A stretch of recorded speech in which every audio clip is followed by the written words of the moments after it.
Good evening, Captain Matt Edwards here with another retired by the way, short video on today's development where I was talking to the Veterans Affairs Case Manager, Harold Jones, excuse me, and I was telling him that as far as I'm concerned, being on Sisip long-term disability is not much different than being on the earnings loss benefit. After all, they're said to be mirrors. Now, if they're mirrors, they should be treated exactly the same. Here are the problems that I see. The first thing is that when someone gets medically released, they end up on Sisip, long-term disability, which only has vocational rehab for 2 years. So say you need medical or psychosocial rehab. You're not in the Veterans Affairs program. So because you're under the Sisip program, you can only get vocational rehabilitation. So then you go through your 2 years of Sisip because they do 2 years and then they kick you off as soon as they can.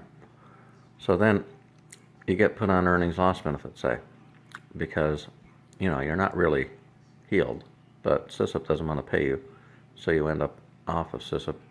So they give you earnings loss benefit. Now, weirdly enough, you have access to medical and psychosocial rehab, but they're 2 years too late. I saw this in the Auditor General's 2012 fall report, where they said that they were concerned about this. Now, no wonder.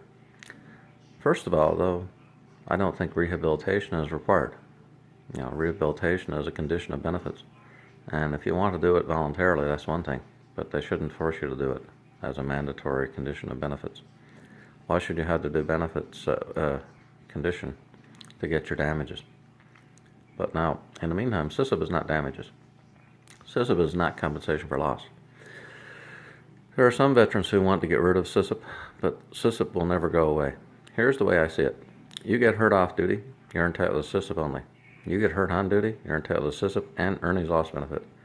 Sisip is the non-indemnity payment contributory insurance that you bought and paid for. And the earnings loss benefit is the damages for economic loss. So you're allowed to get economic damages and Sisip because you paid for one, and really you paid for the other one by getting hurt. That's exactly like the Dennis Manouche case. In the Dennis Manouche case, people were allowed to get the Pension Act, and they were allowed to get the Sisip long-term disability. So in short, this video is about the Sisip equals earnings loss benefit. But curiously enough, they're not, because you should be allowed to get both. If you got both, that'd be fair, because you paid for both. One with the right to sue, one with cash.